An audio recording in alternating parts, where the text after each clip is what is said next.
I cannot believe how fast this year has come and gone. It seems just like yesterday, 2024 was just starting, and here we are at the end of the year. And really what I want to do with you guys in today's video is a transformative practice that's going to help you reflect on your wins and what could have gone a little bit better in your creator journey so that you can start 2025 with clarity and confidence. Because here's the thing, when you start to reflect on things, both the good and the things that need improvement, it helps you not only celebrate yourself, but also see areas of improvement, which we all kind of need to do. I'm a big believer in reflection, so grab yourself a cozy little drink. If you want to download the worksheet that I put together for today, you can go ahead and download it right away. It's an exercise we're going to actually do together in today's video, so feel free to pause as we go if you need to, or if you prefer to download this sheet and do it at your own time, that works as well. What we're about to do is one of my favorite end of year practices, and I think it's something that creators should do way more of because, again, it's going to help you start that year fresh. So this practice is a 4-part practice, and the first area we are going to start with is called the liked section. Liked is in celebrating your wins. So what I want you to do in this part, again, if you need to pause after I explain, please do. But what I want you to do in this part is ask yourself, what are certain activities you did this year that made you come alive? What are the special projects or people that brought out the best in you? Was there like a specific moment that you're like, oh my gosh, this is why I do what I do? Something that may have happened that really confirmed that you are on the right path. In this liked section, I want you to really reflect on your achievements, your wins, things and people that light you up so that you can really take a moment to pause on what you are most proud of this year, because I'm sure there's areas that you grew in, and doing this exercise right now may help you remember things you may have forgotten about. If you actually want to go in the comments and do this exercise publicly, share a win with us. Tell me in the comments, what is something that you were so proud of yourself for reaching in your creator journey? Was it a milestone? Was it a partnership? Was it an idea? Let me know below. Now, the reason I love the liked section of today's practice is because a lot of creators suffer from immense imposter syndrome. We go through ups and downs in the creator journey. There's sometimes we're on top of the world, and there's sometimes that we want to feel like giving up. And writing this section out will actually give you a little bit of gratitude for your business, maybe instead of that resentfulness that you may feel. And funny enough, when that imposter syndrome comes knocking on your door, you can always go back to your liked section and be like, yeah, actually, no, look at all the good things that happened this year, or these were the people that really helped me and the moments that made me come alive, because that is going to be your guiding star for starting 2025 out strongly. I'm actually working on a video right now that talks all about how to work with brands in 2025, but before we can even pitch new brand deals, we need to do this reflection part. So today's exercise comes in perfectly. But if you want to watch that video, make sure you do subscribe to our channel so you can see when it comes out next. So now that we got through liked, hopefully you did hit pause and were able to get those finished. Now that we hit finish the like section, we're going to go over into the learned section. Learned. What did we learn this year? What did this year teach us? What were the lessons that the universe was trying to show us in 2024? What were the biggest ways you grew? Maybe learning to say no. That's a big lesson, right? Saying no to partnerships or people or things that don't align with your values. Maybe it was stepping outside of your comfort zone or doing a totally new sort of thing in your niche. I really want you to think about, what are the lessons that you learned this year? What are those new perspectives that we can carry with us in 2025.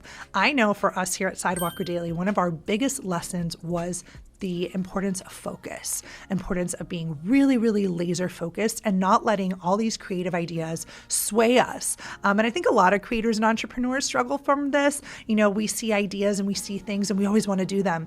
But I've been talking more and more with the creators in my community, my inner circle community. That's the membership community I have for creators. We meet every week. And those are all the students of my Pitching to Brands Master course. So we're constantly working and growing together.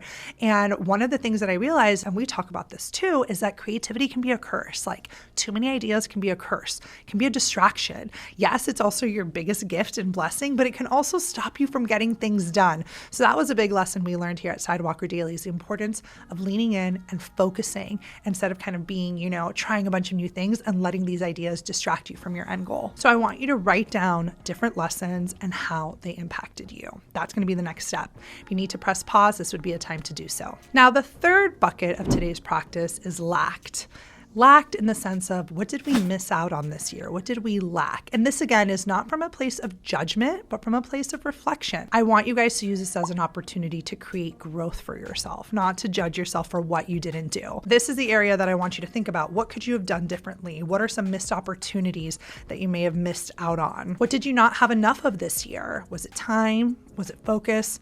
Was it certain relationships? What didn't you have enough of? When I was doing this practice with our inner circle, a creator said to me, I did not have enough time. I need to work more on boundary setting. And that was one of the goals that she didn't even realize was a goal for 2025 that she's bringing in with her. Because many of us think of goals related to things around making money. And yes, that is important. But having boundaries and learning how to set those boundaries are also things and skills that we want to bring with us. So that was something that a creator shared with us. And I thought that it was a good one. Learning that lack of time with her family really meant her having to draw some boundaries around certain brand partners and really putting her foot down. Now, if you're a creator that would benefit from having a community of other creators, our Inner Circle membership is only open to pitching to Brands Master Course students. So if you're pitching to Brands Master Course student and you're watching this video, definitely email us over at team@Sidewalker Daily and we can let you guys know how you can enroll.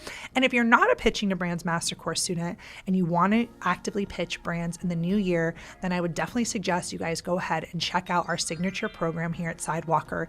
It is a game changer and a life changer for many creators that want to successfully pitch brand deals. So I will leave the link below. And once you enroll in that program, you can always reach out to us to learn about our membership. So when we talk about the lack section, it's really about identifying gaps and asking yourself, what are the areas that we want to improve in 2025? Now, the fourth section of this exercise is long for.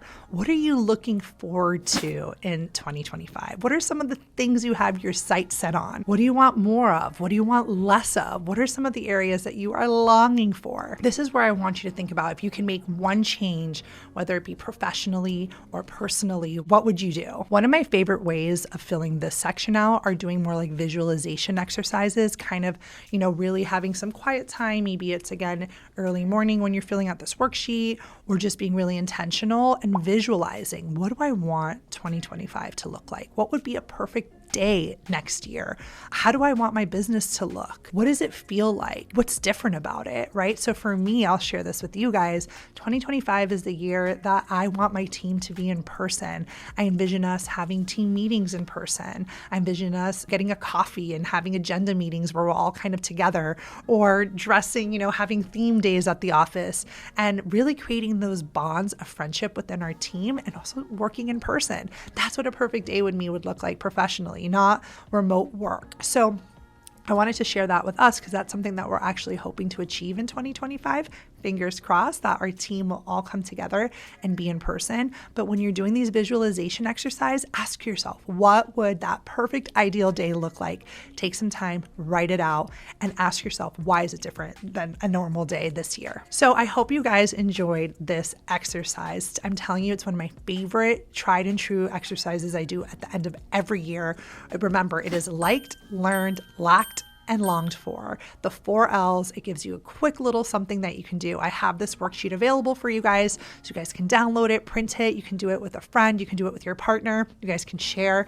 It's a really, really sweet, but also transformative and profound reflection exercise to help you start your new year off wonderfully and with intention, clarity, and focus. I hope you guys enjoyed today's video or podcast if you're listening in, and I will see you in our next video, which is all about planning your 2025 brand partnerships. It will feed off of today's learnings because a lot of the things that you do in this worksheet will also help us in the new year with tackling those brand deals and those goals that we want to go after. So I'll see you guys in the next video.